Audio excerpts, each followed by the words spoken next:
Hello नमस्कार दोस्तों, आपका अपने यूट्यूब चैनल आयुर्वेदा गुरु में स्वागत है। आज हम लोग बीएमएस फाइनल ईयर एग्जामिनेशन का फरवरी 2024 का पेपर देखेंगे, जो कि काय चिकित्सा फर्स्ट पेपर है। सबसे पहले हम एक नंबर वाले सॉल्व करेंगे।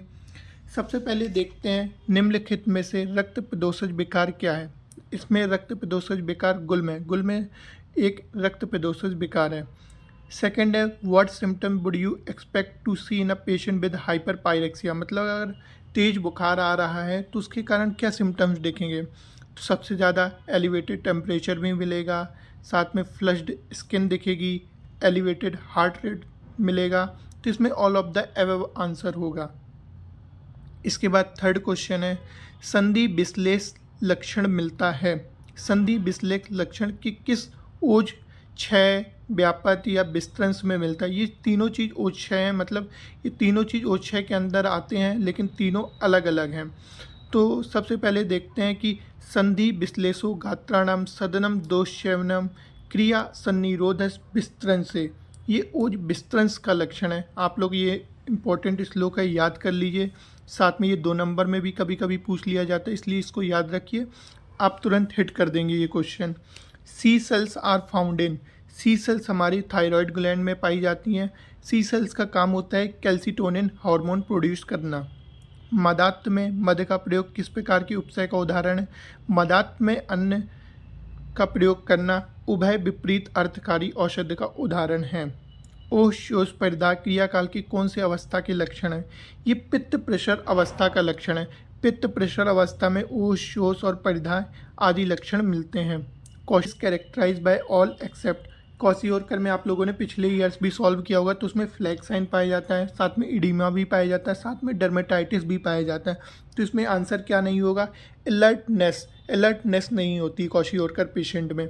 विटामिन B12 स्टोर इन, बहुत ही सिंपल क्वेश्चन है। विटामिन B12 कहाँ स्टोर होता है। विटामिन B12 लीवर में स्टोर होता है।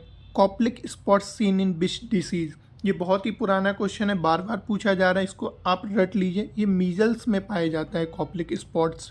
इसके बाद commonest site of extra pulmonary tuberculosis is, सबसे कॉमन साइट क्या है पल्मोनरी ट्यूबरकुलोसिस का।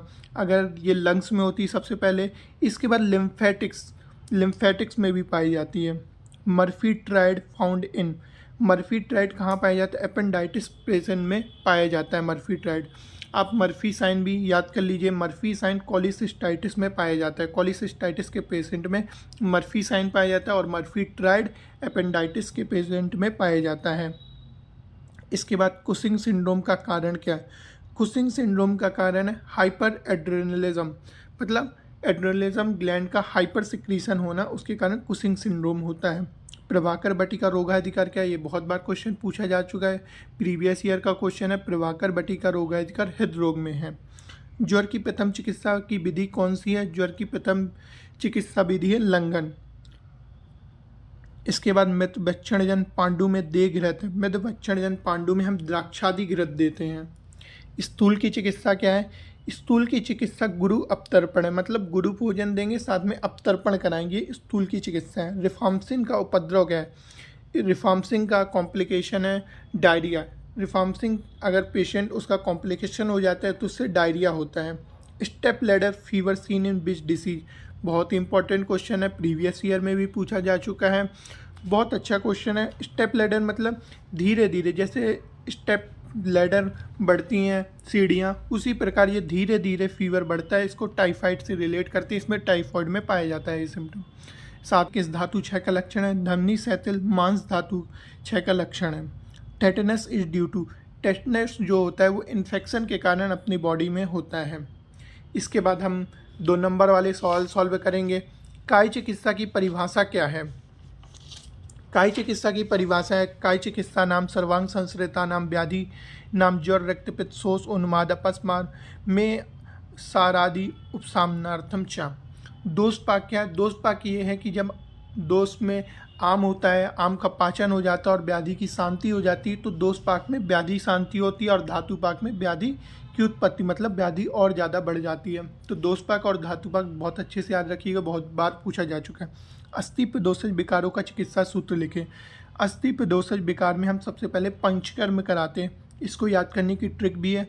अस्थि कौन सी धातु है? अपनी पांचवी धातु, तो पांचवें में पंचकर्म कराएंगे, साथ में सिद्ध, क्षीर, बस्ती और तिक्त रस का प्रयोग कराएंगे।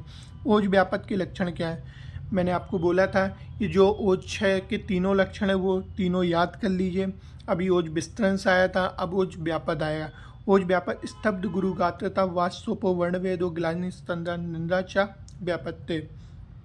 व्याधि पत्निक चिकित्सा क्या? व्याधि पत्निक चिकित्सा वो है जब दोष दुसमूर्छना हुई, उसके अनुसार लक्षण नहीं मिलते हैं तो व्याधि पत्निक चिकित्सा उसमें करते हैं। मतलब लक्षण दोष दुसमूर्छना के अनुसार लक्षण नहीं मिलते, मतलब कुछ अलग ही लक्षण मिलते हैं, तो उसमें हम व्याधि पत्निक चिकित्सा करते हैं।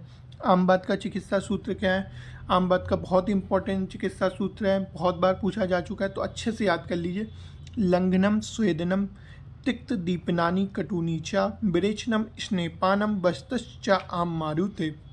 पांडु रोग का चिकित्सा सूत्र लिखें, इसमें भी बहुत इंपॉर्टेंट है, बहुत बार पूछा जा चुका है। तत्र पांडव आमयी स्निग्ध तीक्ष्ण ऊर्ध अनुलोमी के संशोधे मृदुवी तिक्ते कामली तु विरेचने। स्थान संश्रय एवं पूर्व रूप में संबंध बताएं, बहुत बार पूछा जा चुका है। स्थान संश्रयाणी क्रुद्ध्वा भावी व्याधि प्रबोधकम दोषा कुर्वन्ति यदलिंगम पूर्व रूपम तद उच्यते। इसके बाद हमारा नेक्स्ट क्वेश्चन है अनिद्रा के लक्षण एवं चिकित्सा लिखें। अनिद्रा के लक्षण होते हैं कि रोग की वृद्धि हो जाती, साथ में कृशता मिलती, साथ में बल की हानि होती, नपुंसकता, इंद्रियों को अपने विषय पर प्रवृत्त न होना, ये इसके लक्षण मिलते हैं। इसमें चिकित्सा क्या कराएंगे हम? सबसे पहले चिकित्सा अव्यंग कराएंगे, साथ में उत्सादन कराएंगे, साथ में संवहन कराएंगे, साथ में तर्पण भी करा सकते हैं। बहुत सारी चिकित्सा, आप कुछ भी लिख सकते हैं। एडिशन डिसीज़ क्या है? एडिशन डिसीज़ वो है जिसमें एड्रिनल ग्लैंड का हाइपोसिक्रीशन होना, वो एडिशन डिसीज़ है। कुशिंग डिसीज़ भी आता है, तो दोनों आप अच्छे से याद करिएगा। ठीक है, धन्यवाद दोस्तों। इसके बाद हम 5 नंबर वाले और 10 नंबर वाले सवाल अगले वीडियो में देखेंगे।